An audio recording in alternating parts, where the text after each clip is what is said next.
Итак, у нас имелось такое оригинальное стекло от Polaris.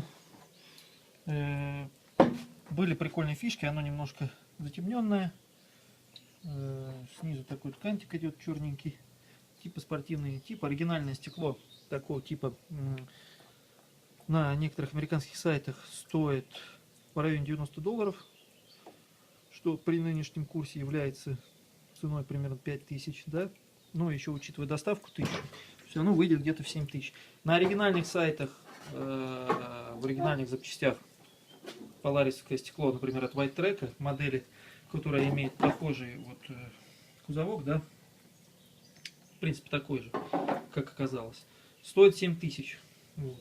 Соответственно, тоже с доставкой, все это дорого. Но мы сделали вот такую вещь. Мы взяли и купили такое стекло от White Track на сайте rusснег.ру, которое полностью подошло. И стоит оно 1400 рублей. Отлично. Оно чуть больше по высоте и имеет практически такую же форму, те же изгибы, тот же кантик. Вот. Я просто пока его не снимал, просто вставил в пазы. Так, мне очень нравится, здорово. Уже совершенно другой вид, когда новое стекло.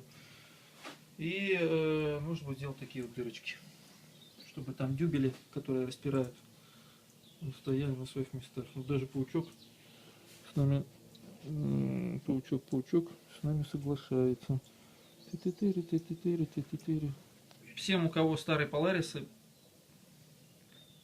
второй половине 90-х, начало 2000-х, в основном это Инди Спорт, Туринг, XCR и другие, на них такое стекло подойдет. Оно чуть длиннее оригинала, при этом обладает теми же свойствами, что было заявлено производителем и также продавцами.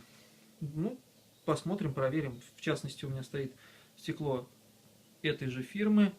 На буране никаких проблем нет, не трескается, не ломается. Ну, в общем, нормально. Я доволен. Какие-то хоть ништячки пошли в тему. Пока Polaris ждет своей участи.